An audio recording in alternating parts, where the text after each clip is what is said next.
could silence your cell phones and join me in a prayer.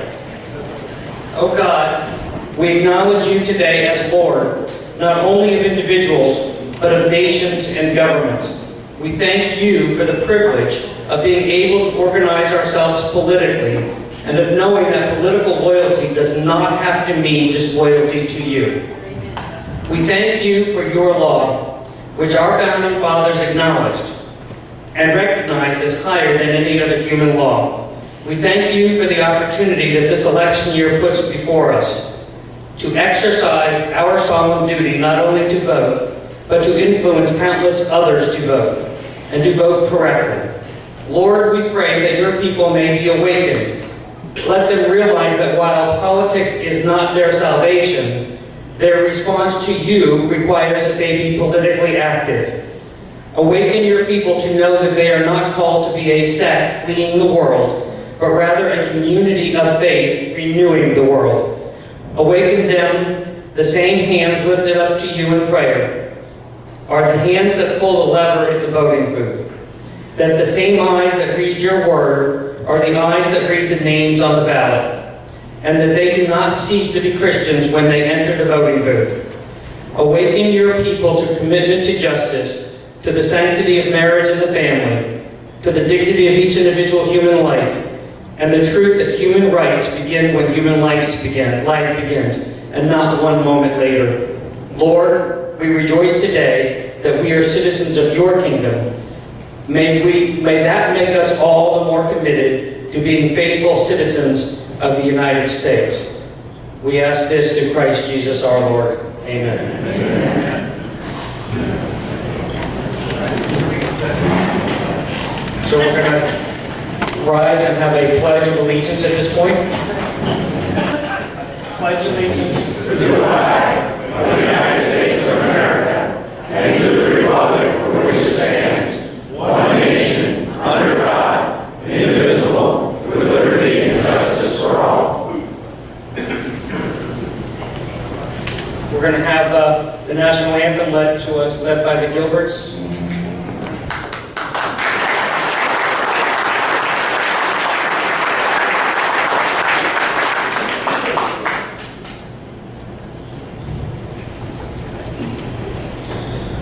Oh, say, can you see by the dawn's early light what so proudly we hailed at the twilight's last gleaming, whose broad stripes and bright stars through the perilous fight our ramparts we watched were so gallantly streaming, and the rocket's red glare, the walls bursting in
heroes ran for the call. You place their trust in me. Now the village song and shouts to ring our victory. And the promises are God, our pledge and motto true. We're always ready to or die. Fight for you. Let's hear for the Air Force.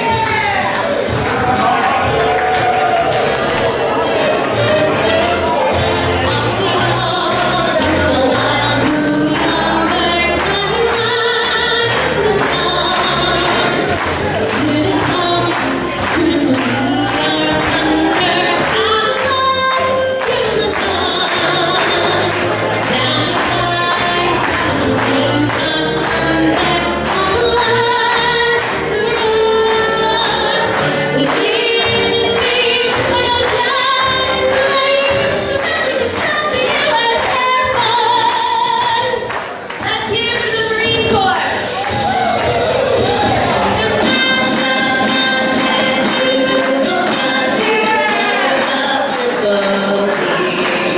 We will fight our country's battles in the air, on land and sea. First we fight for right and freedom, then we make our honor clean. We are proud to claim the title of United States Army. First we fight for right and freedom, then we make our honor clean. We are proud to claim the title of United States Army.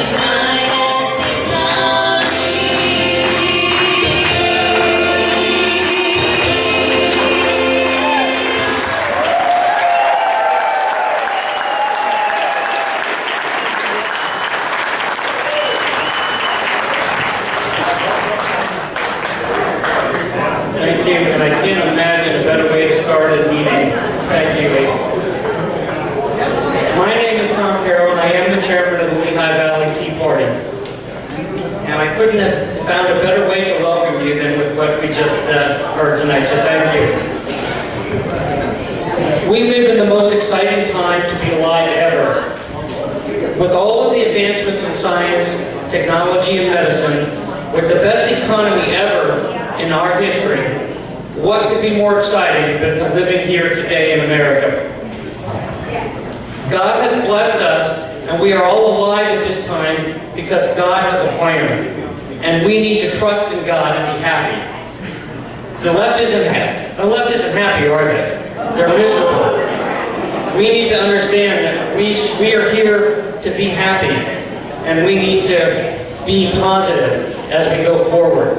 In human history, there have been times, pivotal periods of change, significant change in history, like the Enlightenment that brought us a 5,000-year leap in history, which was the basis of the Declaration of Independence and the Constitution, whereby all individuals have rights, such as the right of life, liberty, and property. For the first time in human history, it was codified that governments exist by the consent of the people in order to protect the rights of the people.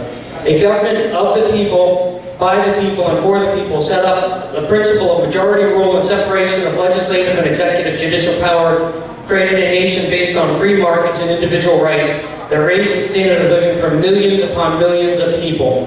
In my opinion, we are at another one of those pivotal points in history.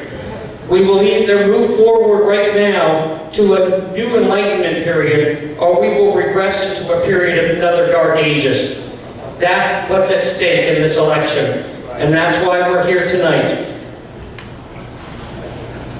Free speech, the right to assemble, freedom of religion, the Second Amendment, our right to protect ourselves, a global world order that will redistribute wealth is all upon our doors right now, and that's why we're here tonight. Because the Democrats have promised to give us open borders, amnesty to 30 million Americans or illegals or more, eliminate ICE, pay for abortions upon demand, increase taxes to slow the economy, and it goes on and on.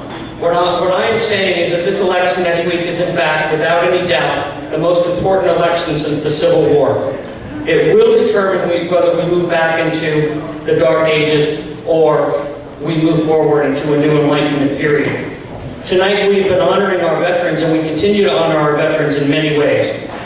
We know that those who served and died in service to our country served and died so that they could have the right to vote, so that we could have the right to vote. We need to honor their service and protect the values of our great nation by taking advantage of being here in this place at this time and making sure that we not only vote on Tuesday, but that we do everything that we can over the next few days to help knock on doors, make calls, work on election day, and at the polls, calling voters to remind them to get out to vote, drive voters to the polls. We have people here today from the campaigns, and they're going to be here to talk to you about what you can do and what events you can go to over the next couple days. So please, at the break, talk to these people over here, because we talked last time about U+2, and we're going to talk more about that later. But you can't just go vote. You need to have everybody voting, and you need to make sure that we understand that this is it. We're at that pivotal moment in history. So tonight, agenda, we're going to just did with the introduction, and we're going to have some announcements, and then we're going to have Charlie and Mary Strange, and I know that's why most of you are here tonight to hear them, and I can't wait to hear from them. We'll take a break at 8 o'clock or so, and then Kathy Barnette. Kathy Barnette's going to be here. Some of you remember her. She's a Fox News contributor, and she's also a veteran, and she's going to have a lot to say to us about how important this election cycle is as well. And we'll make some final announcements then this evening, and then we'll adjourn. So your membership cards, if you don't have them, Joe, if you're in the back, are there any membership cards back there still for people? So if you didn't get your membership card, Joe probably has it in the back. Any first-time attendees here tonight? Couple here. Thank you. You're welcome. We have forms on the tables for you to fill out if you're a first-time attendee. If you could do so, we'd like to know a little bit about what drove you here and what we can do to get you coming back. So can you fill out those forms and bring them to the table here on the front? We'll have a 50-50 raffle at the end of the evening, and I know they've been selling them, and at the break you can continue to buy those tickets, and the winner will be drawn tonight. We also have gun raffles. As you know, we always have gun raffles. Bob, you back there doing the gun raffle? So Bob's back there, and see Bob and buy some tickets from him. All right, what do we got there? Oh, we got the Boy Scouts. We got the cannolis. Also, Andrew brings the Boy Scouts, and they raise some money for their causes. So buy their stuff back there. And we have some new chips. Some of you may be familiar that if you don't have cash, we can have these chips. Now we have these permanent chips, and Tom's got them in the back. You see, we used them to buy and purchase raffles or put donations buckets. And these chips are new and they don't expire, so that's a good thing. And of course, they got our president on them, so spend some money and support our agenda. So our treasurer's report, as I should be looking at it here actually, shouldn't I, Tom, right? I'll learn one day. The total bank balance is $22,013.80. We continue to spend from our political fund in order to support conservative candidates. So we need your support to continue. I mean, we have to pay for the rooms, we have those buckets, but we also have those green buckets in the back. And the green buckets are specifically paying for the support the agenda stuff that we're doing. Membership report as of 10/31. Associate members now at 1,806. Regular members 386. So we had set a goal this year of having 300 paid members. And so actually I have a sort of a little hope that we can get to 400 by the end of the year. So if any of you who are new, if you want to join, help us get to that 400 number. So that gives us a total membership of 2192. That is impressive. Thank you. We have some official business to conduct, and we'll be very quick with that. We have a motion on the floor to elect Beverly Hernandez to the LVTP board. filling the seat vacated by Joe Kazmarek. Joe was serving as our secretary on the board, and for professional reasons and family reasons, he couldn't continue to spend as much time, so he resigned from the board. So Beverly Hernandez is with us tonight, and the board voted to put her on the board temporarily until the general membership voted, so we need a vote to approve that tonight. So if I could have that vote. So we can take the motion from Bill, and then a second from Tom. All right, so any discussion on that motion? Seeing no discussion, all in favor of adding Beverly Hernandez to our board? Aye. Anybody opposed? I didn't think so. All right, Val, where are you? Right here. She needs no introduction, so I'll just give her the mic.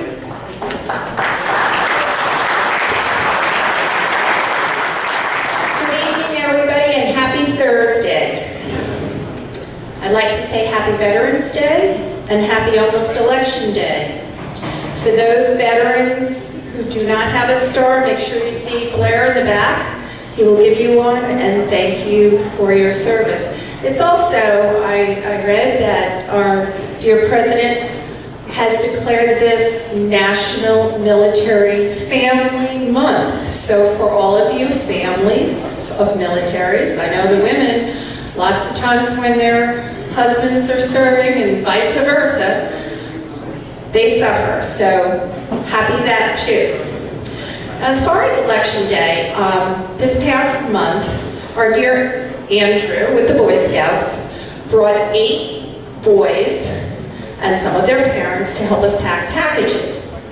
Well, this is the second time around for these boys, and we did about 14 packages, I think, that night, maybe 9 the night time before. They're very helpful to us because, as you know, we have a small nonprofit. Blair and I are it. And we welcome volunteers. Anyway, one of the parents was a veteran. She would have served, I think, 3 times in Iraq. And I noticed how close the young boy was to his mother. And I thought this was really cool. And I didn't get to talk to her too much. But when someone thanks her for her service, you know what her reply is instead of saying thank you? She says, "Don't forget to vote." I thought that was really cool, but this group here,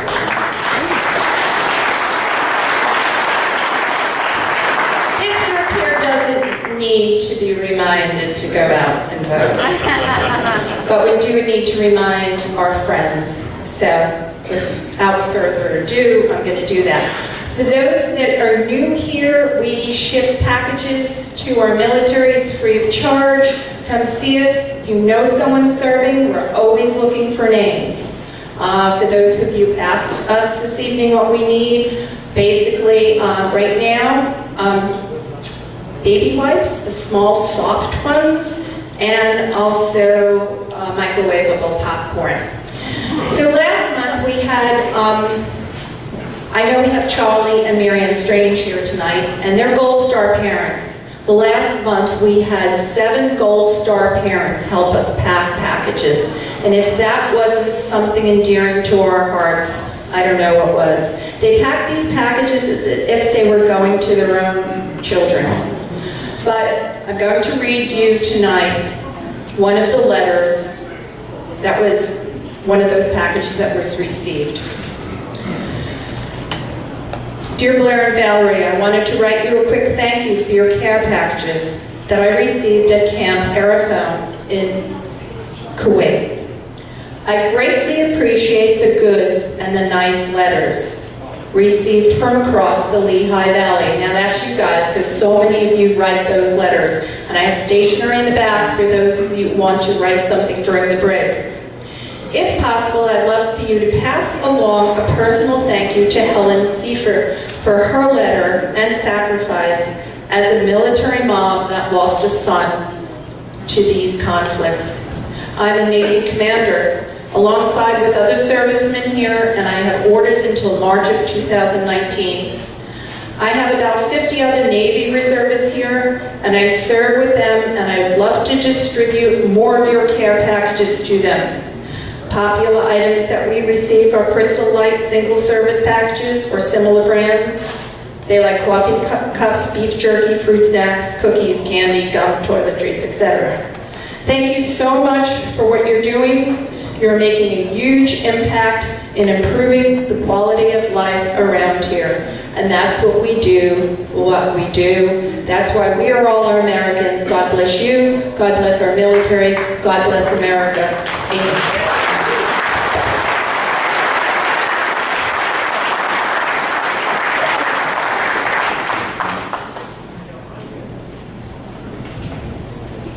This video is dedicated to Michael J. Strange and those men and women who paid the ultimate price for the freedoms that we enjoy today.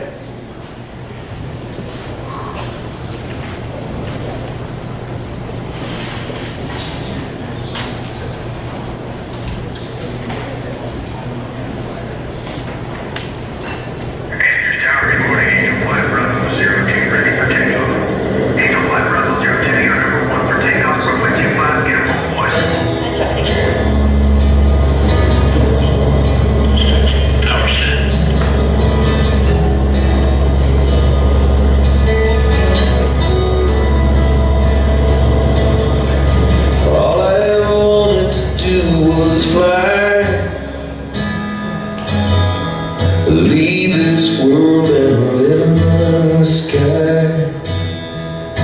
I left the C-130 out of Fort Worth town. I go up some days, I don't want to come down.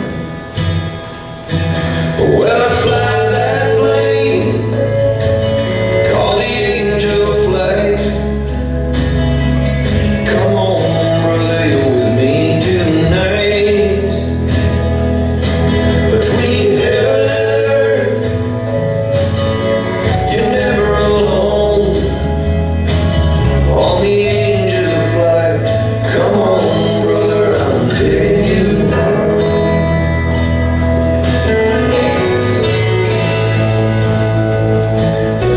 I love my family, I love this land. But tonight this flight's for another man. We do what we do 'cause we heard the call. Some gave a little, but he gave it all. I fly that plane, call the angel flight. Come on, brother, you're with me tonight. Brother, you're with me tonight. Between heaven and earth, you're never alone.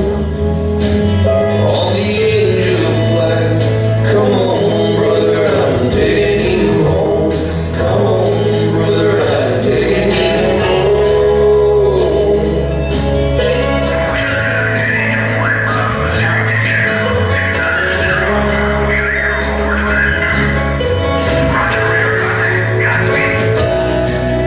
Well, the carpet's quiet and the stars are bright. Feels kinda like church in here tonight. It don't matter where we touch down.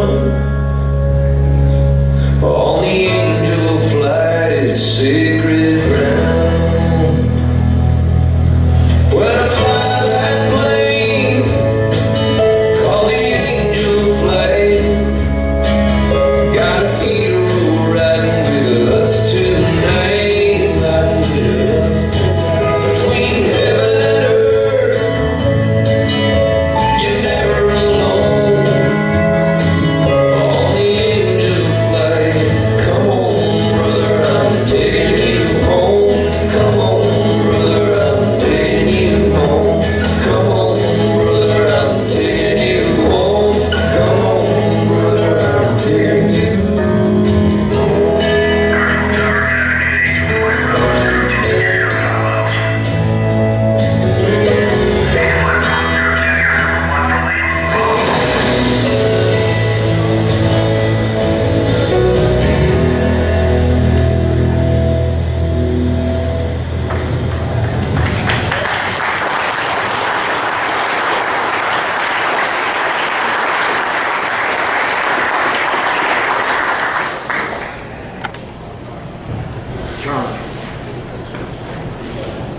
national anthem.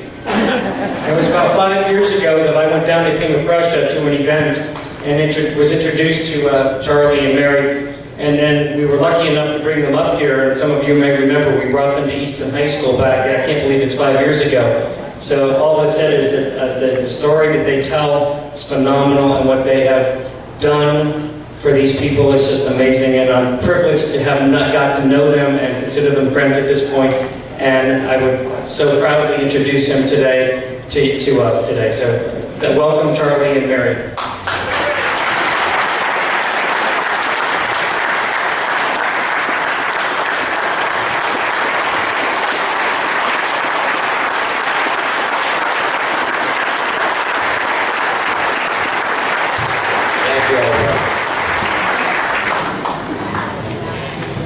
My name is Charles Strange. I'm the Gold Star father of Michael Strange, my wife Mary Ann. Michael was killed August 6, 2011 in a 1960 Chinook helicopter, call sign Extortion 17, with 29 other Americans and Bart the dog, RPG by the Taliban. It was the biggest loss of life in the Iraq and Afghan war. It was the biggest loss of life in the history of America. 22 men from Dev Group, Navy Special Warfare. Changed our whole lives. You're not supposed to bury your children. And we're from Philadelphia. Mother went to North Catholic. He was the oldest. And he joined right out of high school. I remember high school, he graduated. He said he's going to join the military. I said, you're not joining the military. There's a war going on. Turned 18, he said, I joined the Navy. I said, I gave him an attaboy and flew out to Chicago, seen him finish boot camp. And I'll tell you what, your son, your daughter, your husband and wife joined the military. The whole family joins the military. You know, and he came from Chicago. They sent him down to Florida. They sent him down to Pensacola, Florida. And he calls me up and he said, you know, Dad, they told me if I finish first in this test, you get to go anywhere you want. So I'm going to go to Virginia so I can come back and home and, you know, see his brothers and sisters and hang out and probably get drunk and run around naked. But he loved Jameson's and getting naked in that order. And he could. He was 3% body fat, something like that. I used to be 3%. My therapist told me I got to learn to laugh. But, so he finished first in this test in Pensacola, Florida for cryptology. He was a code breaker. He was a CTR-1. Admiral Alexander at the NSA gave him National Intelligence Medal of Valor. Only 17 ever been given out in the history of America since World War II in the Wind Talkers. We knew Michael was smart. We didn't know Michael was that smart.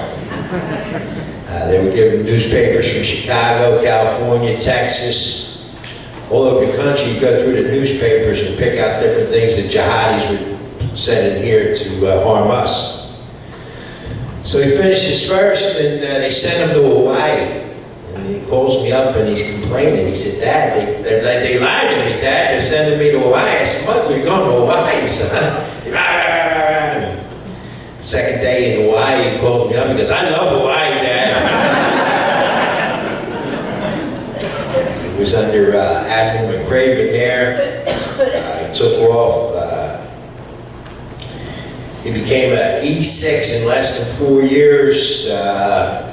Besides the coding and the NSA, the cryptology stuff, I spent 15 days with him in Hawaii. And I'll tell you what, you know what's under them pineapple fields there, since the Chinese and Russians know. Pretty amazing stuff. We went to these couple secret bases, and it's all on the internet now. So, but anyway, the one volcano mountain, huge silver door. I'm like, what is this, Michael? You know what I mean? And you know, I said, how far are you in? And he was moving up, and he was moving, and they signed him to the Virginia SEAL Team 6 base in Virginia Beach, the Dev Group. was part of the gold squad. He had to buy a house in Virginia. I said, hey, I'm 21 years old. How you buying a $300,000 house? You know what I mean? And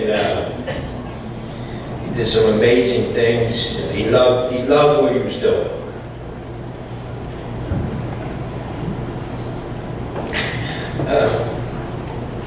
When he bought the house, I go down and visit him, and sometimes take the train down, sometimes drive down. You know, these guys,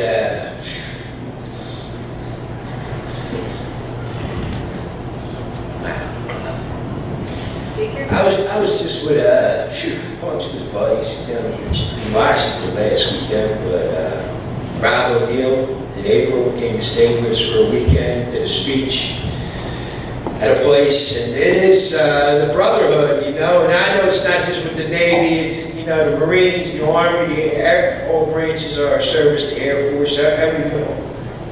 Man and woman that joined to protect us for our freedoms. You know, freedom's not free, man. 288 we lost in Pennsylvania, in Iraq and Afghanistan. And everybody knows Vietnam, 688. Over 8,000 we lost Iraq and Afghanistan, Pakistan and Africa. And so Michael was living down in Virginia and meeting some of them guys and some cool stuff. And he'd leave in the morning, he'd come home and he'd be wearing khakis and a shirt and a collar. I'd go, what's up? He goes, oh, I went to the gym. Next day I'm at his house, come home and he'd be wearing jeans and something else. I said, what's going on, Michael? He's like, oh, I had to stop somewhere. I said, you got changed again. And he looks at me.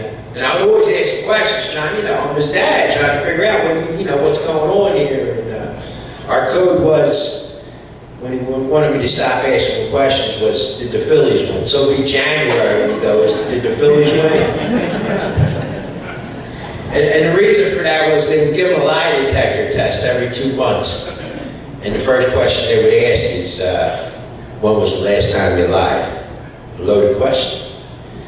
And his favorite place was P.F. Chang's. He loved P.F. Chang's, and we're in P.F. Chang's, and I'm trying to get some, you know, what are you doing over here? What are you doing over there, Michael? And he said, Dad, you know who's sitting next to us? And I looked over, I said, yeah, it's a husband and a wife.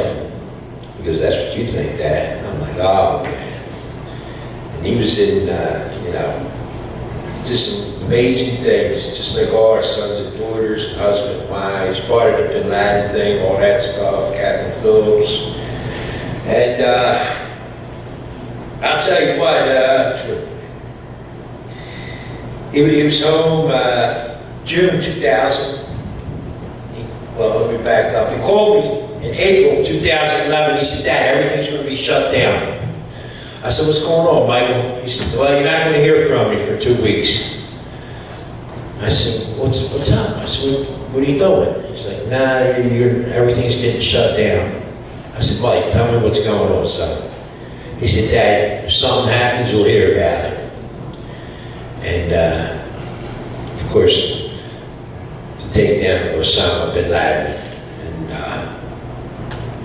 he came home in June after the raid on Osama bin Laden, and he was different. He never talked about a will. He never did this, he never did that. He came home, he grabbed me by the bicep. He said, Dad, you wouldn't believe what's going on in this country. I said, what, Michael? He wouldn't talk about it. And he told his brother, he told his sister, he told my wife, he told Aunt Maggie, about this will. He left a little bit early. He never left early. And called me. I got him on my phone right now. I can leave a message. This holiday's the hardest. Thanksgiving's the hardest. Every day's hard, but you won't learn to walk with a limp the rest of your life. And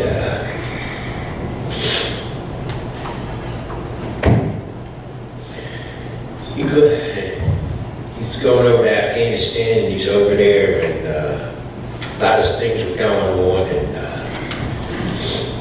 August 6th, 2011, I get a call from my daughter. I'll never forget the call. And the mother was killed. My wife comes flying in the door. And all of a sudden, there's all these Navy guys outside the door. I said, what happened?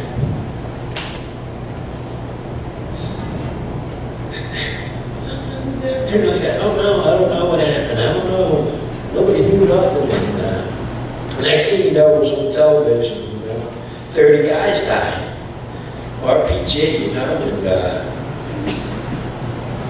like, then you hear things that the Taliban were bragging over the internet, like that day, that they killed SEAL Team 6. I was like, how'd they know? How'd they know who was in the freaking helicopter?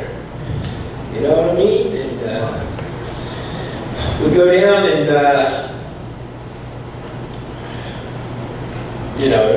a lot of questions going on, and still a lot of questions going on. And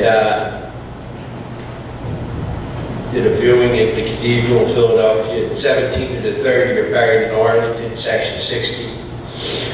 And in September, we go down to Virginia Beach, the day of that. General Jeffrey Colt does an investigation. He did the investigation on 30 guys dying in 2 weeks.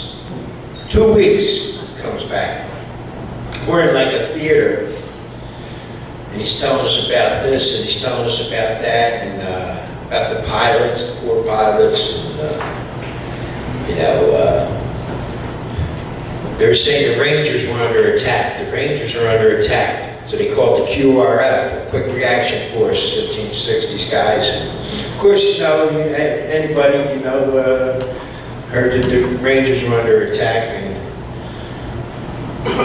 here they changed the story. This is what they told us, that the Rangers were under attack. And eventually it came out the Rangers are speaking out that they weren't in no trouble. And then they changed it that they were after Quarry Tahir. Quarry Tahir was supposed to be a high-level guy, and that's who they were going after. And, so this guy, Jeffrey Colt's telling everything what happened, and I'm asking questions. And he says to us, it was an RPG, 200 yards in the pitch dark. And then he said it was a lucky shot. I stood up, I said, what did he just say? Are you crazy? All our sons are dead. You know what I mean? A couple of Navy SEALs grabbed me. I'll tell you, there's a lot of questions. And, I'm going to back up for a second. When we went to Dover, and all the families were in the hangar, and all the sons were coming in, and Barack Hussein Obama came up to me. He was a little taller than me. And I'm standing here talking, my mom's there, and some other, and he comes up and he grabs me, Obama, and he grabs me like this, and he says, Michael changed the way America lived. I grabbed Obama like this. I said, I don't need to know about my son. I need to know what happened here. And it went like this, and then the Secret Service guys grabbed me.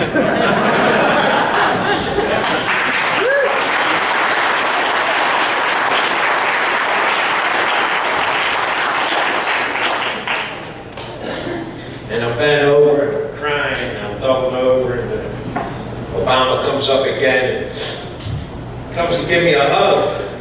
Got the snots coming down again, so I wiped the fake snot on him. And as I wiped the snot on him, I whispered in his ear, is there going to be a congressional hearing? And he whispered in my ear, Mr. Strange, I'm going to look into this very, very, very deep. That was end of August 2011. Me and my wife and the other families in Washington, D.C. The only ones that went to back forces, Larry Klayman from Freedom Watch, who started Petition Watch, Alan West, General Boykin, General Valet, a couple Navy SEALs. Because what happened was, when Jeffrey Colt was telling us about the investigation, and the Horse and Pony show, when we were leaving, they gave us a folder like this. a binder, you don't look at it, you're out of your mind, you know what I mean? You're just hearing about how your son died, and my son burned to death, and there was a fire, and in December 2011, I called Dover, I asked for the autopsy report, and somebody from Dover gives me the autopsy report with a disc and pictures, and my son wasn't burned at all. It was like this. You see him just like perfect, just like he looks. You see the hair on his arm, wasn't burned at all. I call up Dover, I said, call up the administration, I said, why'd you cremate my son? They said, well, the fire was real bad. I said, I got pictures of my son. They said, where'd you get them? I said, you gotta be kidding me. You gotta be freaking kidding me. You know? In this binder, there was a disc, and in the disc, I'm not a computer guy, as you can tell. And all these little blocks came up, and I'm gonna introduce my wife now, and she figured out a couple of pages, 1,364 pages, that was completely opposite of what they were telling us. That's when we had our NSA was tapping our phones and went in our computer, and with that, I'll let my wife tell you a little bit about that.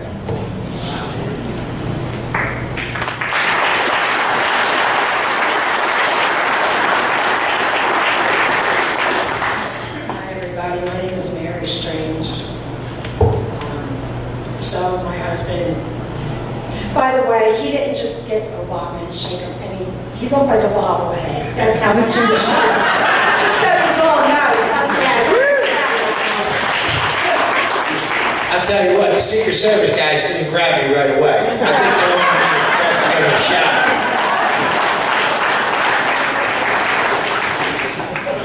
So, anyway, the folder that they gave us, it was a two-pocket folder, just, they were handed it as we were leaving the meeting, when they were supposedly telling us what happened to all the men. And so on one side, there was probably about 30 pages, and it was the report from the investigation.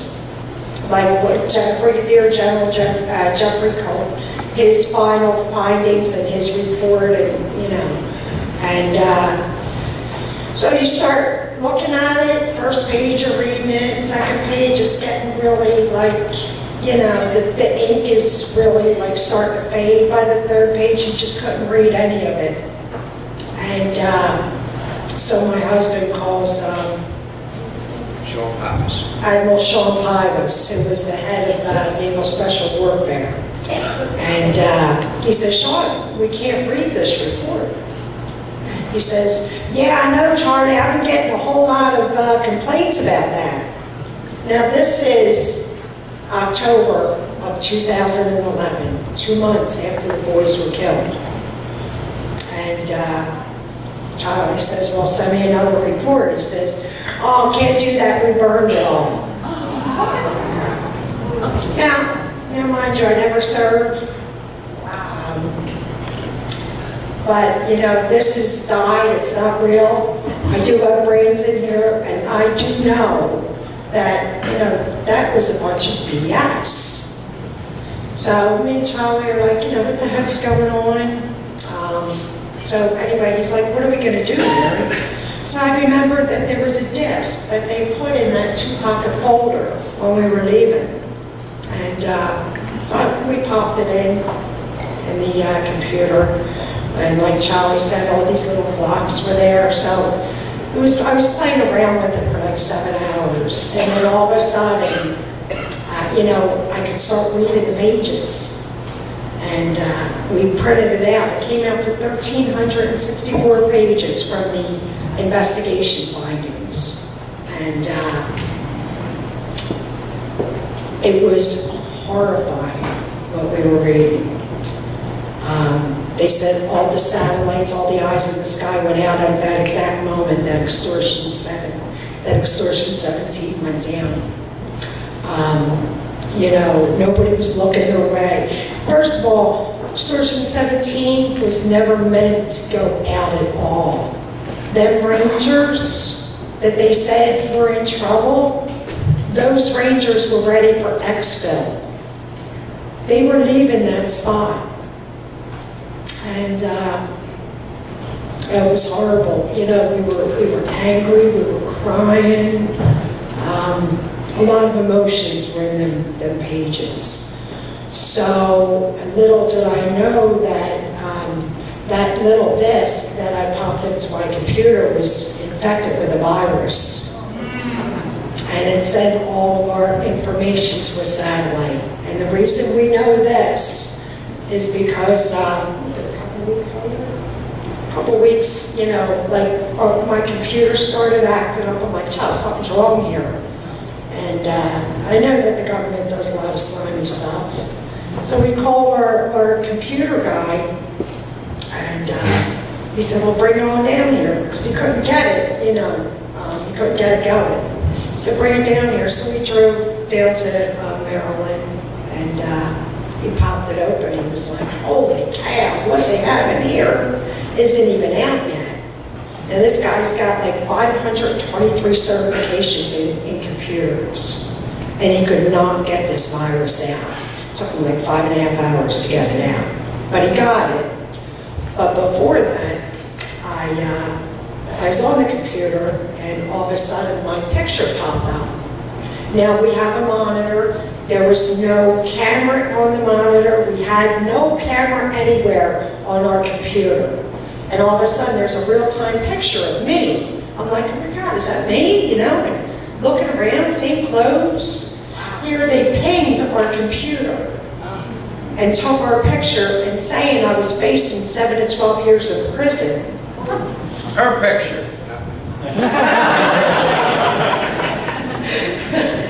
And yeah, for like trying to do something with copyrighted material, which I had no idea what they were talking about. I know I was terrified at first. I'm like, what the heck's going on, you know? And then you get angry.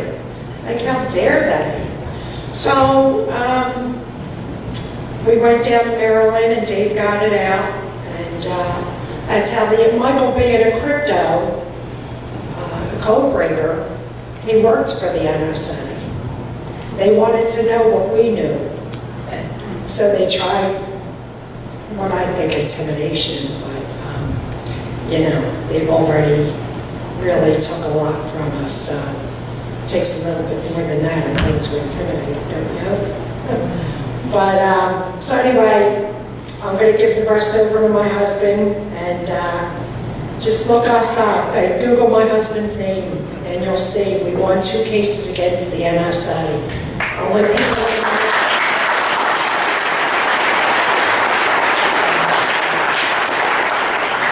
people in America ever to take the NSA on and win. And, you know, bring it on, right? I'll let him finish up. Thank you.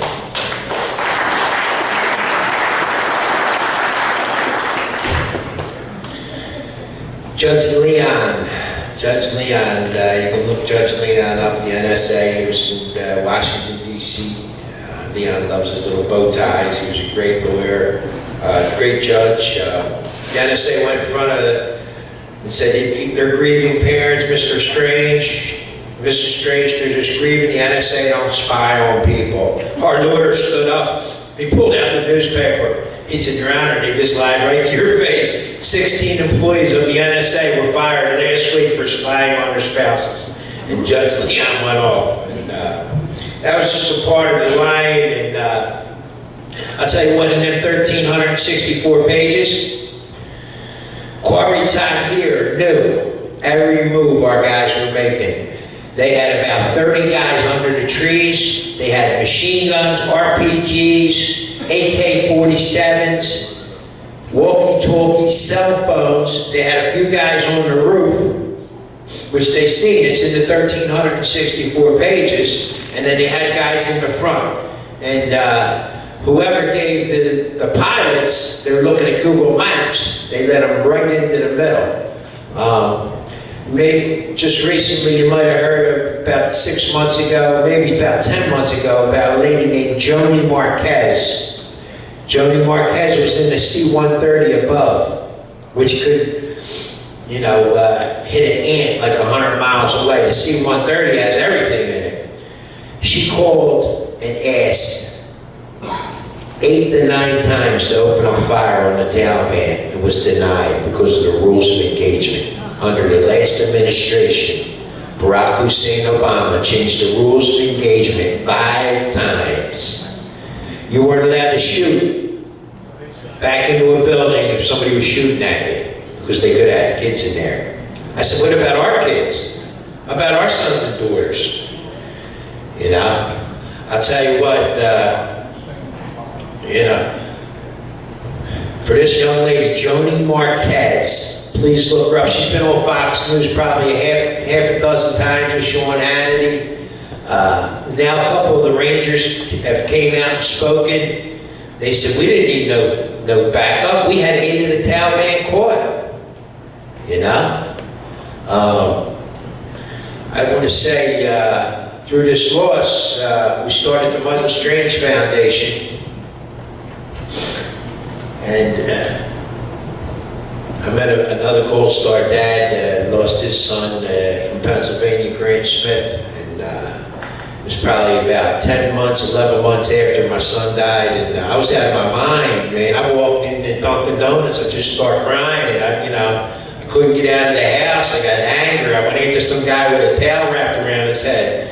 I mean, a lot of anger. The 5 stages of grief, right? The first one's denial. No way, you got the wrong house. The second one's anger. I'm going to kill somebody who's going to get it.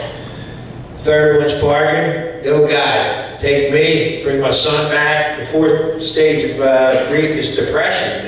I would get to the front door and I couldn't get out the freaking door. The 5th one's acceptance.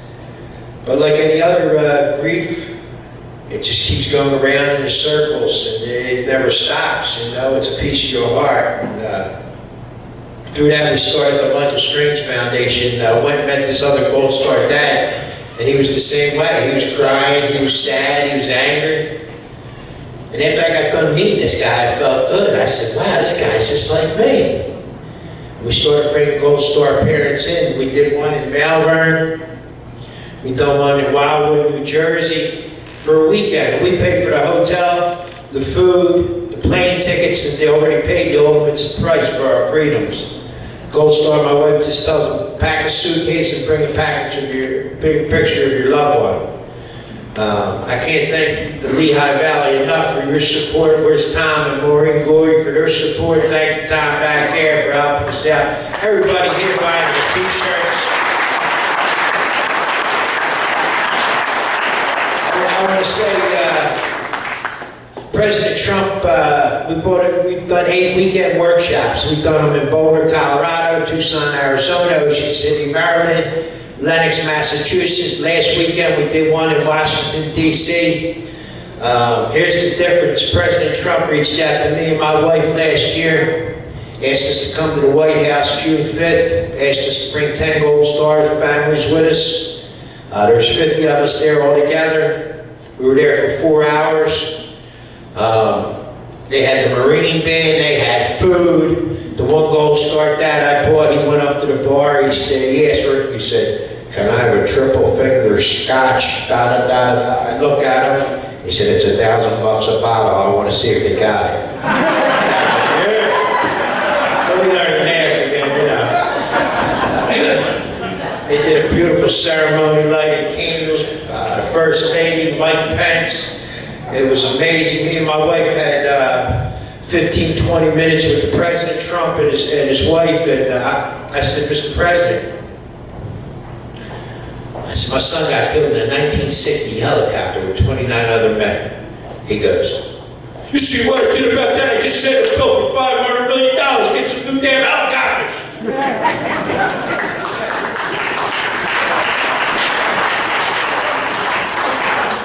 And I said, Mr. President, I'm a little nervous talking to you.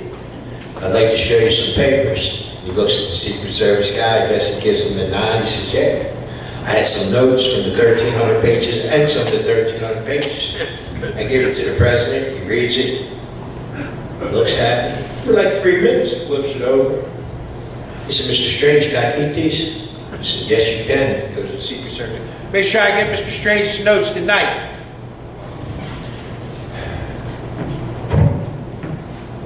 September, end of September, October, Department of Justice called us up, called our lawyer up. We're going to start an investigation.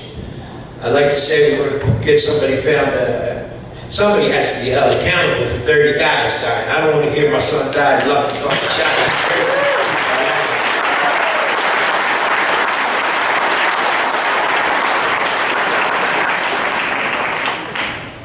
I love this president.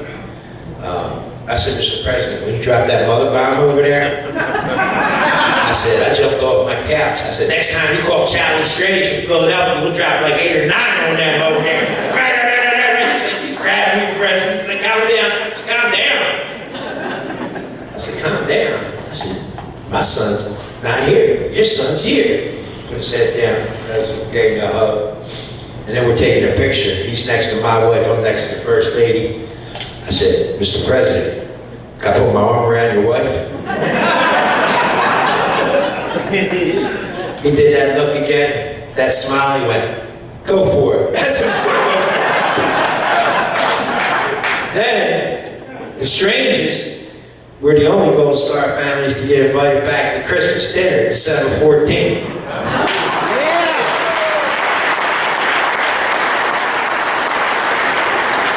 There was like 400 people there, and a lot of his backers, and the Marine that works at the White House, he noticed us. He goes, hey, you guys are back again, da-da-da-da-da. And there's a long line. Wave the Bears there. Perry from Texas. He was trying to pick my wife up. Watch them Cowboys. Governor Perry. He was great. He was great. We're talking to the Marine, and he says, are you getting your Christmas picture with the president? I said, well, look at the line.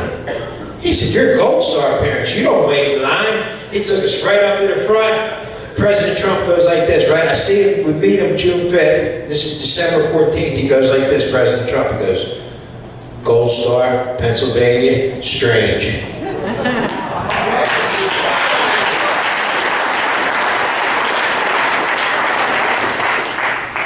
So, it's amazing, and he cares, and we were just there this weekend. We had 26 Gold Star parents this weekend, a bunch of Navy SEALs, guys from Dev Group met us down there, and we had some parents, man, it really hurt.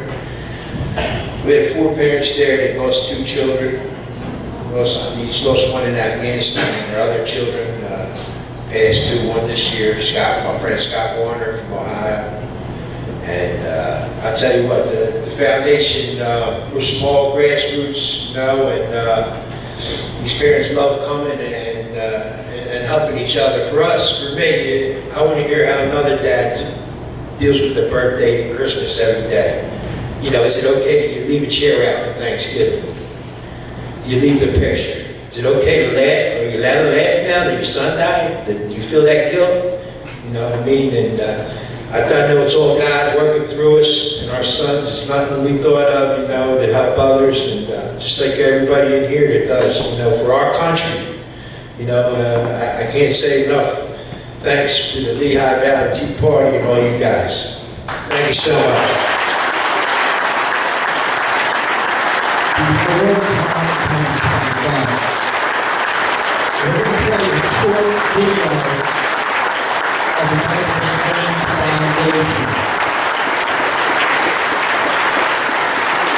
Well, I think this is because you're such a great meeting. Our sons, when they went to war, he gave it all. I'm going to give it all to reach out to these other parents, these other brothers and sisters. I said, we got to start something here. And they do some healing for us. And that's how I came up with the Michael Strange Foundation.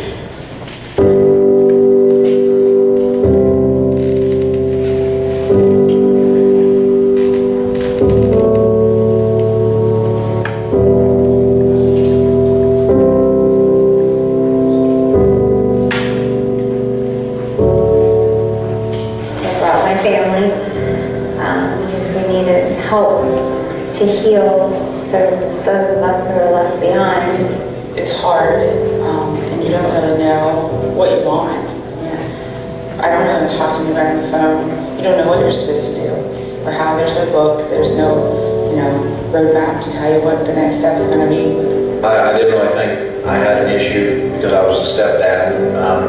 I thought I was here to help my wife and her stepdaughter.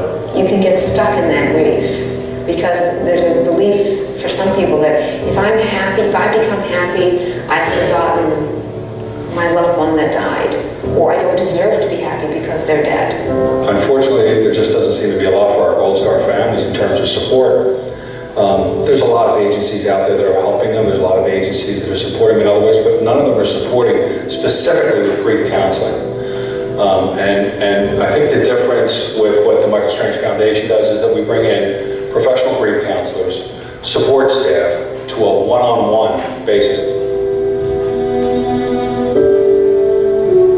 And you know what? You didn't give up. You did not give up.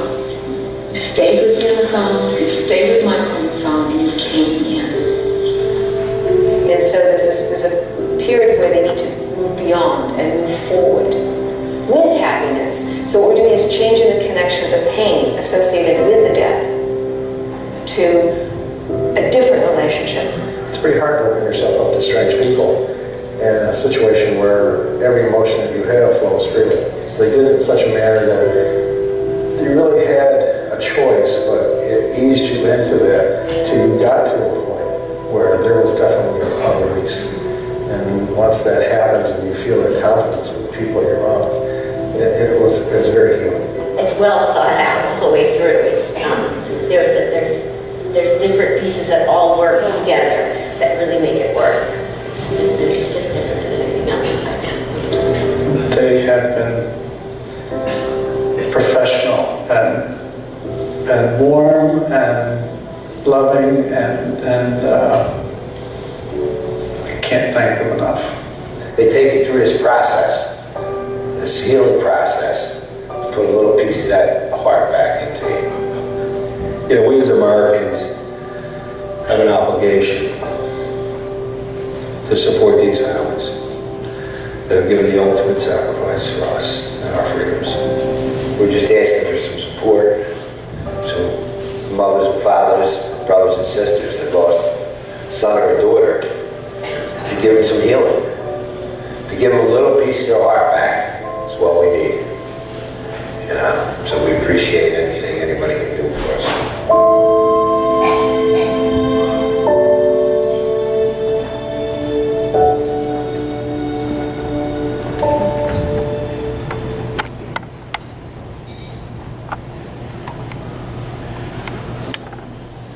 So obviously, we're going to take a break in a minute here, but before we do that, I just want to remind you that we have donation buckets on the tables, and that helps us pay for the room and all the stuff that we do here.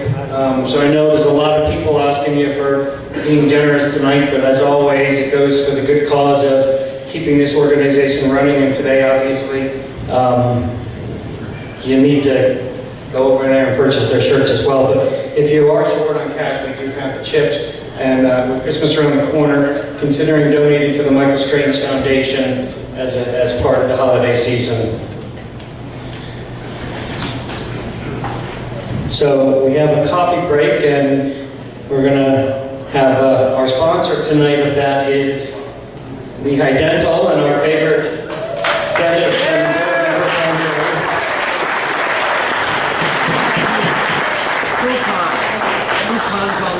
So there's coupons on the table from that. So go get your teeth cleaned, and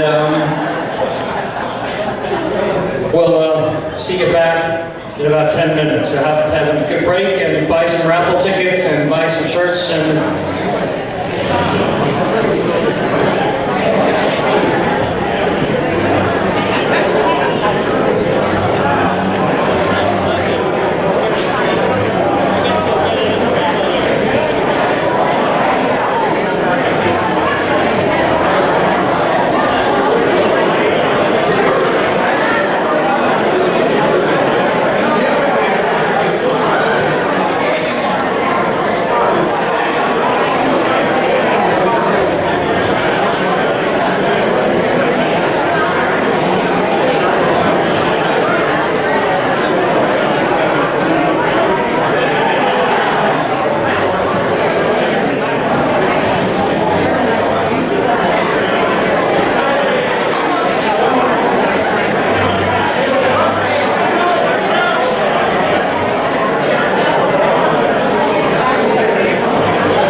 get started again.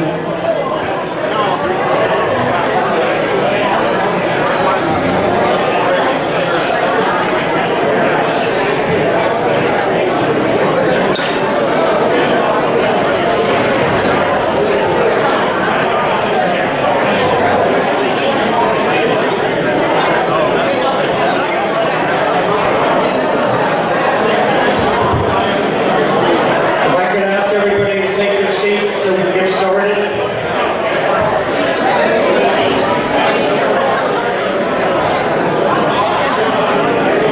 So tonight we have a lot more to accomplish. And the first thing I'm going to do, as soon as everyone takes their seats, thank you. We're going to introduce a couple people tonight real quick before we get to Kathy Barnette.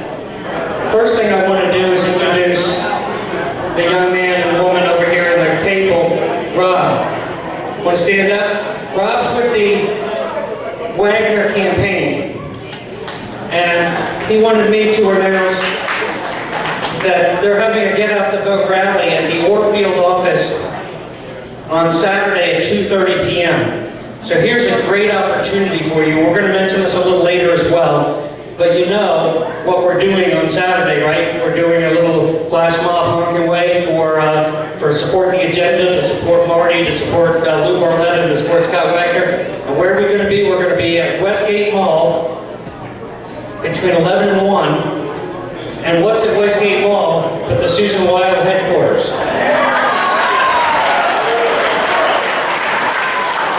She, quite honestly, and I hope she hears this, is reprehensible. She is a liar. She is dishonest beyond belief. She has accused our organization of things that were not possible. She flatly just goes out and calls us closeted racist and white supremacist. We need to make sure she doesn't make it to Congress.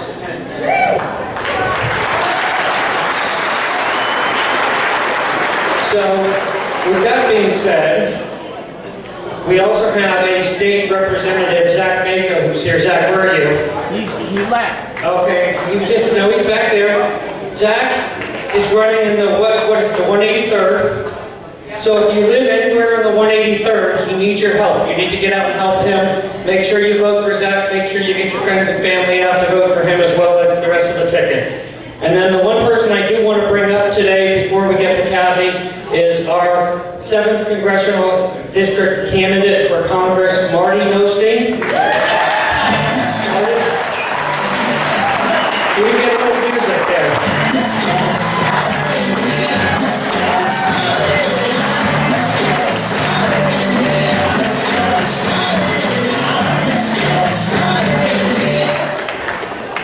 Every time I get music here, it's unbelievable.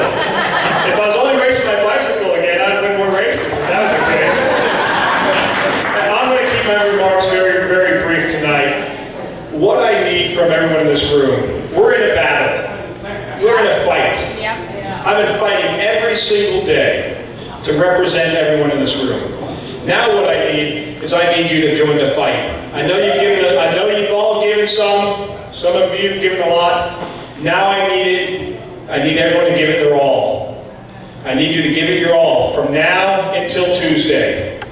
We need phone calls. We need doors knocked. We need flash mobs attended. And we need you and as many of your friends who believe in freedom and liberty to get to the polls Tuesday and send me to Washington, D.C. so I can come back, deliver results to the people of the 7th District. I need you.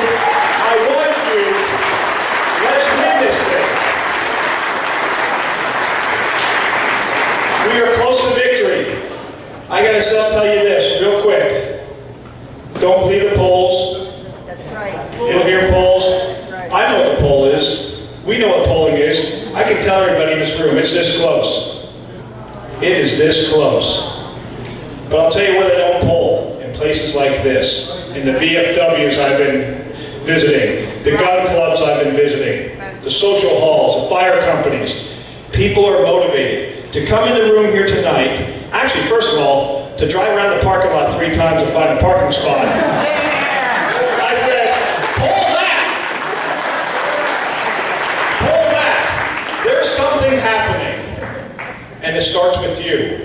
There's momentum, there's energy, we have it, keep it going. I need you Tuesday, get out there, vote, get your friends out there, drop everything you're doing. We can win this. Thank you so much. I look forward to being your Congressman.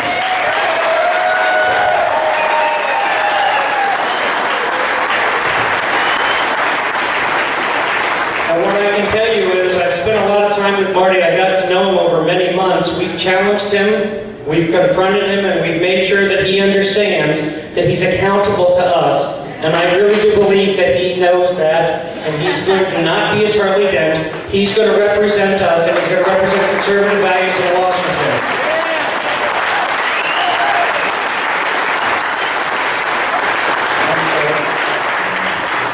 So Kathy Barnette, you can see her credentials up here. She's a friend of the Lehigh Valley Tea Party. She is a phenomenal person. She's a great mother. She's a Fox News contributor, and she's a veteran.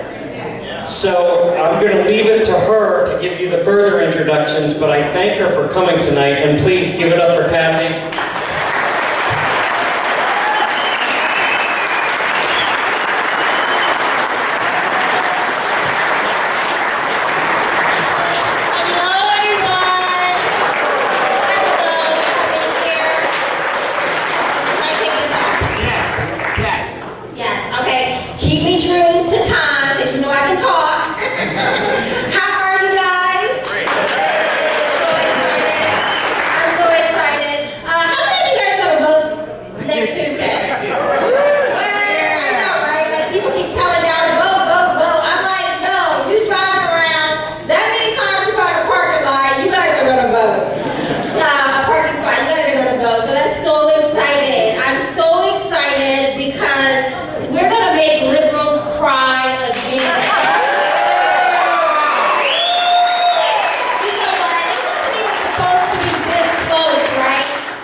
I don't think I have to go in for the jugular in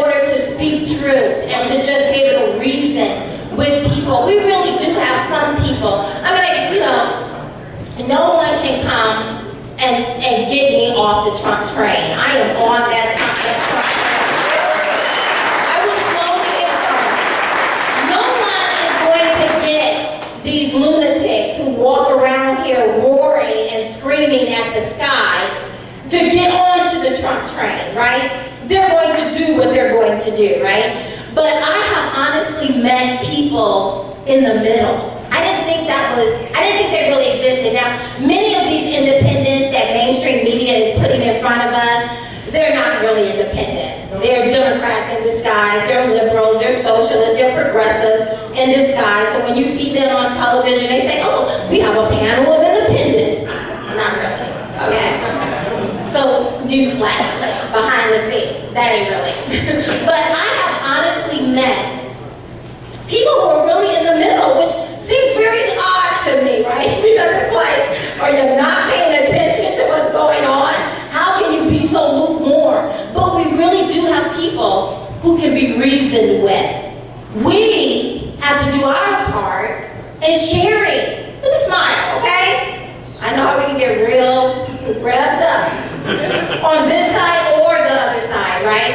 But we have to be able to just go and just start talking to people. I'm going to by the grace of God, He's opened up a door for me to go to the southern border this Saturday and Sunday.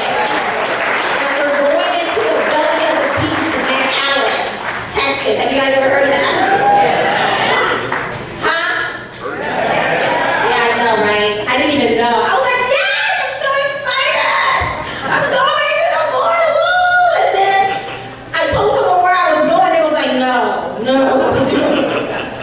And then when I found out we're having armed guard everywhere we go, I was like, ooh, maybe it's dangerous. But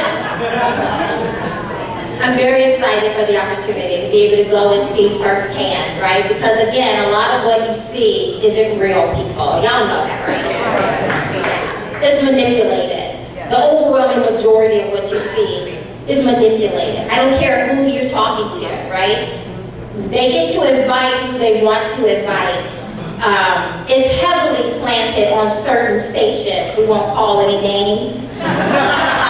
You know, where you don't even get to hear a conservative voice or a different perspective than the mainstay that's there. But I'm getting to go to the southern border. How many of you guys have been to the southern border? I mean, can you rate the high I can see? And y'all made it back, so I guess I'm okay. You know, we're going to be able to go and talk to some of the people who just have a wire in their backyard that separates their property from Mexico. And they have to see these people just step over it and just walk through. And I'm talking to an independent today, right? I mean, she's a recovering Democrat. She recognized that they have nothing to offer them, but she's not ready to come into the Republican Party because, of course, all of you guys are racist. So she hasn't yet decided to come over, right? So I'm just talking to her, right? I'm just reasoning with her. And her thing is, you know, I just can't get over Donald Trump's rhetoric, his words, his tweets. He's so mean. He's just so mean, right? And I talked to her before because she's kind of looking into socialism, right? Because socialism, no guys know, socialism sounds really pretty. I mean, socialism sounds really, have you heard what socialists want to offer everyone? I mean, it sounds really pretty, right? I mean, it sounds really nice. And like I explained to her and her husband, socialism is for people who like pretty words. Because it sounds really pretty. The Bible even talks about that. Remember scratching ear generation? They just want their ears scratched. They just want to hear pretty words, right?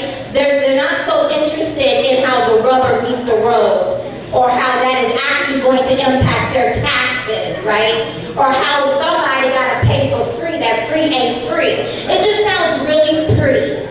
It sounds really humane. And so anyway, we were talking about me going to the southern border, and she's like, because she already knows I'm conservative and how I feel about it.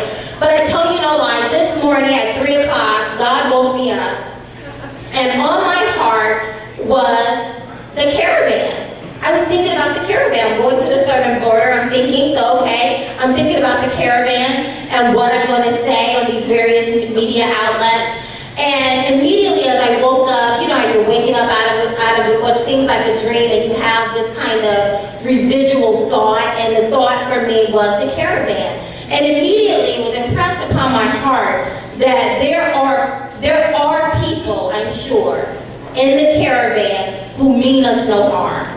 How many of you would wager to bet that out of the 7,000, 5,000, there's some people in that who don't mean us any harm?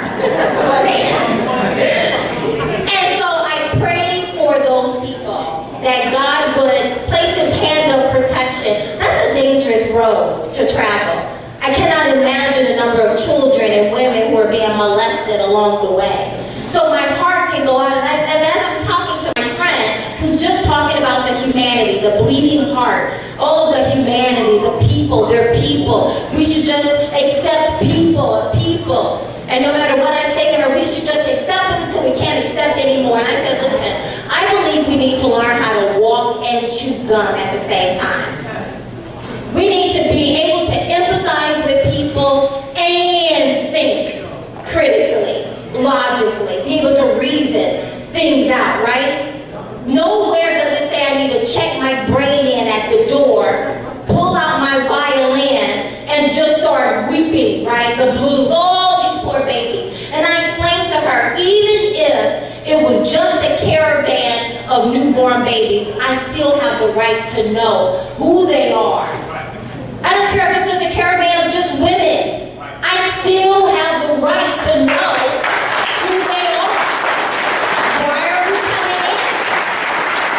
Just like I demand to know who's walking through my front door, I have every right to demand to know who's walking through my border. I live here. Have you guys ever heard of macroeconomics and microeconomics? Right? Our individual home will be considered micro, right? But then we live in the greater economy, right? The greater society of our four walls, of our borders, right? The macro. I live there too. I live in the macro. And I have every right to know who's here. According to U.S.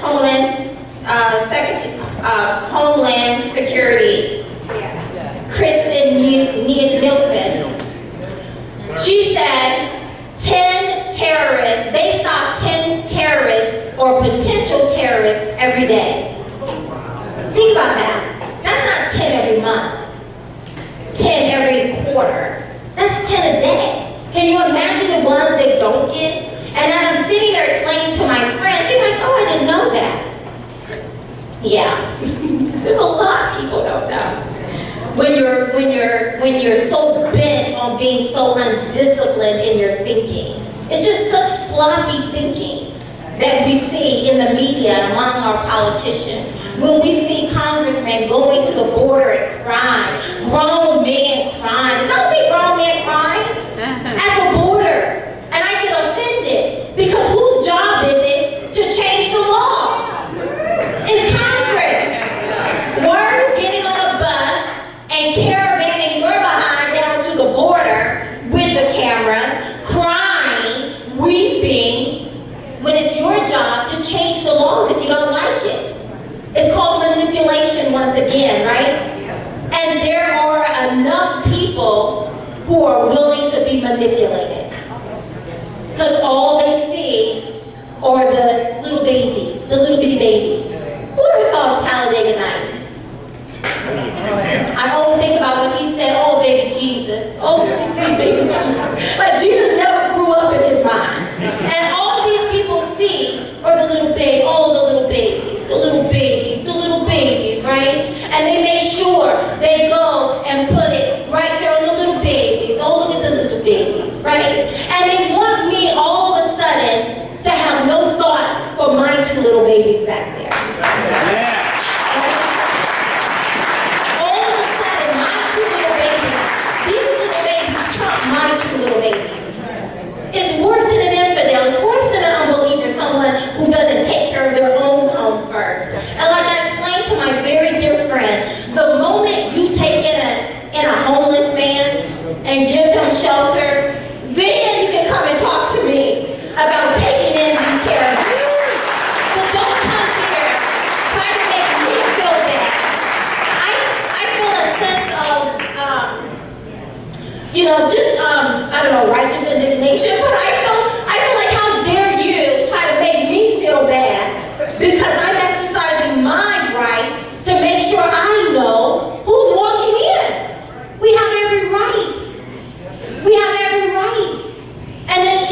up a straw man.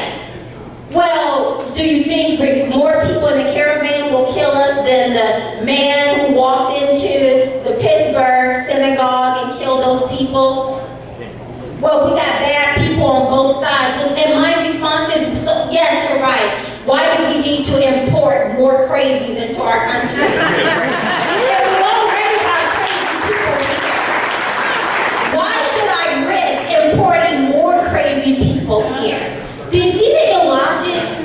But do you see how you can also have a conversation with someone? I mean, my girlfriend and I, we're having a really in-depth conversation with our little babies running all over the place, and yet be able to walk away as friends. Now, some people, you just have to know you're never going to get them off. Stop them from howling at the moon. Did y'all see that? So dumb. So dumb. I was in Washington, D.C., just coming out of one of the buildings, and people were walking out of government building, howling at the moon. Well, it was still daylight at the time, but they were just coming out at that time, and they were just howling. Grown people. When did that become okay? When did we become okay with something so, I'm looking for a straight jacket, I'm pulling out my phone, I'm about to call 911, someone is disturbed, but then they all started coming out, screaming at the moon, just howling. When did that become okay? At what point? And I often think my babies are going to inherit this foolishness. What is my part to play? We all have a part to play, right? Whether at your kitchen table with your own grown children and grandchildren, or across the street with your neighbor, or on a larger platform, whatever that platform may be. We all have a part to play. I'm playing my part to the best of my ability by the grace of God, but we all have a part to play. And I can tell you, these Democrats are thirsty. Like Sahara Desert, thirsty. And if we allow them to get their hands, their claws back on power, we will never see the day when we have an opportunity just to do common sense. I was on Neil Cavuto, and I really like Neil Cavuto. He's such a gentleman. But he was questioning about, our tariffs and how we're going after our friends, right? And, do we want to go after our friends? They're our friends, they're our allies. And I'm like, well, this is how friends treat us. I would hate to see what an enemy would do to us, right? Thank you. Right? I mean, Germany charges us 10% to bring our cars. We charge them 2.5%. How is that okay? Just like howling at the moon, when did we become so okay with people taking advantage of us? Oh, we're America, don't be selfish, give your jobs. Why do you think they call China the manufacturing floor of the world? Because they got your jobs, that's why. Right? When did that become okay? That we just roll over like that? That it's not okay? Laughing at touch-ups. Can't go out on that camera looking crazy. Y'all have high-def television nowadays. You can see it all. So it's like, hook me up before I go on. But when did that become okay? When did it not become okay? I mean, China steals billions. You can't even did you guys know you can't even open up a company in China without partnering with another Chinese person? How many of you knew that? See, you guys are informed. There ain't nobody gonna come here and poll y'all. You know too much. They're gonna go to the ignorant. I heard someone say God protects babies and fools. They're gonna go to the fools, and they're going to poll them, and then they're going to say, look, a blue wave. And we're gonna fool them, right? But I tell you, the things our president is doing, I'm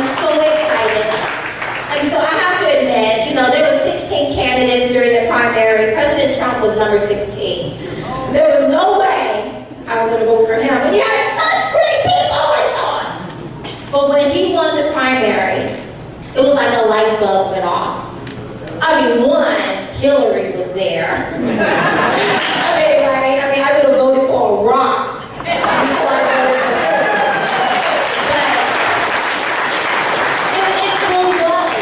But it was like a light bulb. And he has done so many amazing things. He's not perfect, he's not Jesus, but I earnestly believe that if he gave a kidney, his left kidney, they will complain that he didn't give his right one too. There is absolutely nothing this man can do for some, because it is so much bigger, and I don't major in conspiracy theories or any of that, but when they come true, like that dark, what is it, the deep state, when we actually see the deep state that there actually is, it's like, oh, that conspiracy was true. There are people who work within our system that have an agenda of their own, right? That isn't necessarily representing you and I, the American people. So again, I just want to encourage, I know y'all are going to vote. So what I want to ask you to do is U+2, take others with you. I'm just rhyming. I feel like Al Sharpton. But with substance, with truth, take U+2, and go to the polls. Go start with your grandchildren. Start with your older children. And I know y'all got some liberal kids in here. I don't know what happened. I'm homeschooling my kids, and I'm going to do my best to avoid the indoctrination of the left. But I know coming out, they just got past you. We didn't know what hit us. Okay, it's my time. I can talk. Thank you guys so much. I really enjoyed coming. Happy Saturday. Happy, thank you so much. You know, I said a couple of things.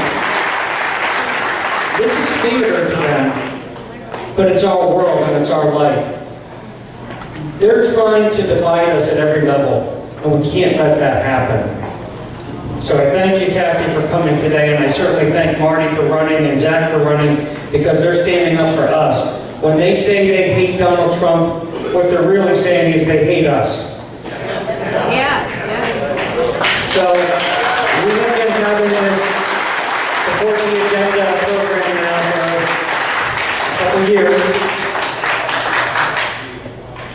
And we're going to do one more last splash mob, as I said earlier. So again, if you haven't done so already, you can subscribe to this number here, submit your cell phone number, and you'll get those text messages that will tell you when we are, and where we are, etc. Or you can just go to supporttheagenda.com and you can put your text number or your cell number in that way as well. So we said it over and over again. We started last month. We passed out those stickers that said "U for 2." And keep saying it. November 6th is not enough for just you to go. Now, a lot of you may say, well, what can we do here just to leave my valley? I mean, what can we do? The multiplying effect of what we can do here can change the nation. Believe it, it's true. What happened in 2016 in only 3 counties in America were the difference for Trump winning versus not, and one of them was Northampton County in 2016. Told us Trump was going to lose. Up to the day of 8 o'clock at night on election night, he was losing, and the polls had him down, and the exit polls have him down. Don't believe it, but don't sit and say, oh, I don't believe it, therefore I don't have to do more. And it's more than everything we've talked about. Every single person in this room has friends and family and coworkers across the country. You have cousins in Montana, and you have relatives in Florida. You need to be calling them too. You need to tell them to get out to vote, and their cousins and their sisters and brothers. That multiplier effect will make a difference, because there are groups across the country that are saying the same thing tonight everywhere. So get out and vote, but also contact Rob there and see what you can do for the Wagner campaign and the other Republican reps over there for the Lou Barletta campaign and also Marty's campaign. And what do we have here? All right. So So we're moving forward into some announcements here for what's going to happen. We, a couple years ago, did something very similar to this. We had a workshop for how to run for local office. Well, we're not going to put something together like that now, but as soon as November 7th comes, now it's the cycle for the local elections. And if you don't think those are important, the progressives are in those offices too. They control our school boards, our city councils, our county councils. We need to get involved. We need to learn how to run for office. So consider going to this workshop put on with the League of Women Voters on, what's the date there? It's November 17th. And you can check that information. That flyer should be on the tables as well. Thursday, December 6th is going to be our next meeting, and we're going to do like we did last year. We're going to have a partial meeting, and then we're going to enjoy Christmas. We're going to celebrate Christmas. We're going to say Merry Christmas. We're going to say Happy New Year. We're going to say God bless America. And we're going to enjoy each other's company, and we're going to regroup after the election and move forward. So before we actually do the raffle, I do want to say one final thanks here to Charlie and Mary for coming up tonight and sharing their story with us. God bless you guys. Thank you. And anybody who didn't purchase their stuff, they're still here, the table's still here. So, Chip, we got the 50-50 raffle here. Is Mary going to draw the... So, okay, so how do we draw that? Gun raffle. Go to gun raffle.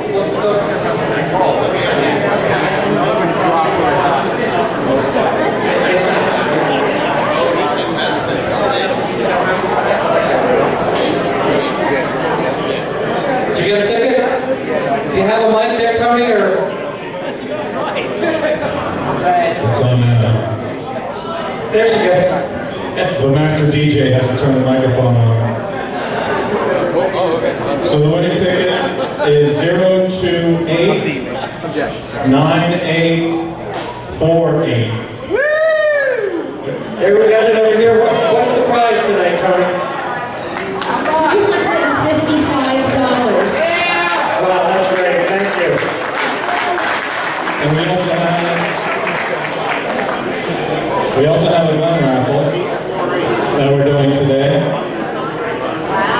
And Marty's going to pull that one. So we sold a lot of tickets tonight for the gun raffle. Thank you, Marty.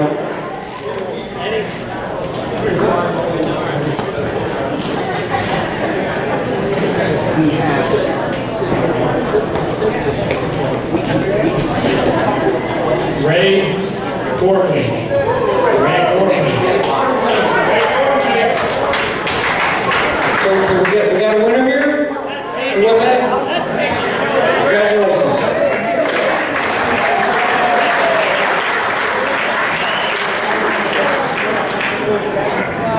All right, we have a couple minutes here, and we also have a little short video we also have too. So if there's anybody, well actually before we spread the microphone, I did want to say, you know, the hate that we're talking about, we actually have someone that's here tonight that was at, where were you at, the Lehigh Valley at the service plaza on the turnpike, and he had a great Make America Great hat on, and he was attacked simply because of that. So there's the truth, there's the reality of the...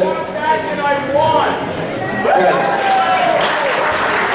So anyway, does anybody want to raise your hand? Tony has a mic and so does Tom. If there's no question, if anybody has questions of anything that we're doing here, and if not, then thank you for that. And No questions. we're going to just play one little video here, so bear with us for a couple minutes. This is worth watching.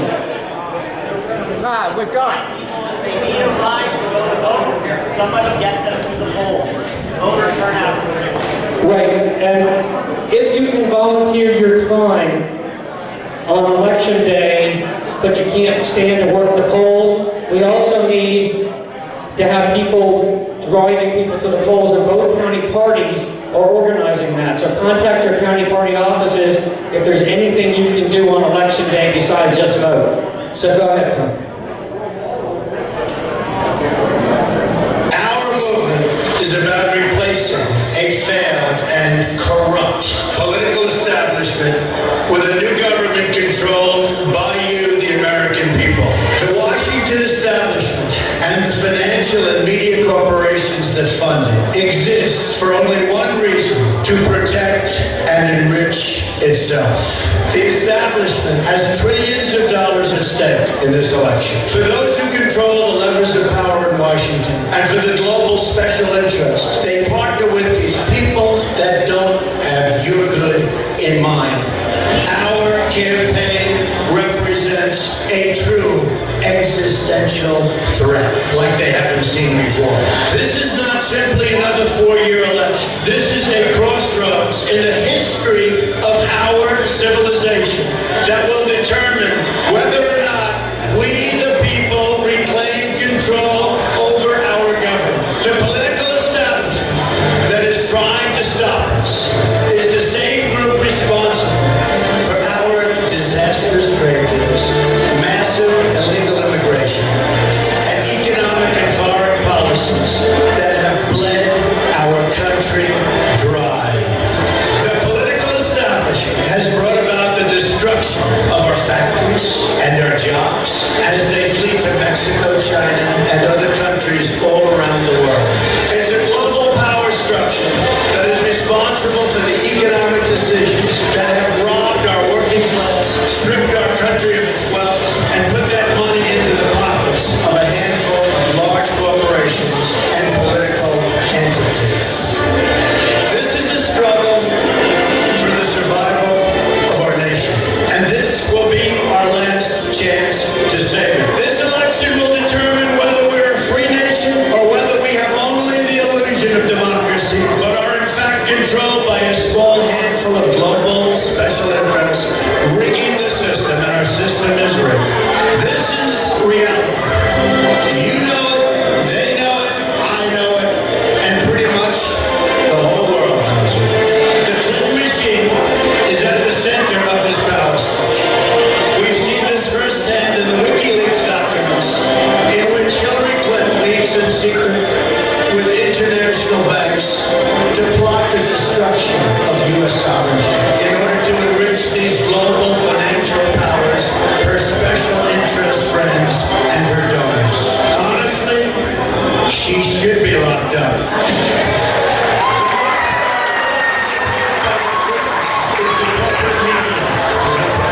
Let's be clear on one thing. The corporate media in our country is no longer involved in journalism. They're a political special interest, no different than any lobbyist or other financial entity with a total political agenda, and the agenda is not for you, it's for themselves. Anyone who challenges their control is deemed a sexist, a racist, a xenophobe. They will lie, and then again, they will do worse than that. They will do whatever is necessary. The Clintons are criminals, remember that. This is well documented, and the establishment that protects them has engaged in a massive cover-up of widespread criminal activity at the State Department and the Clinton Foundation.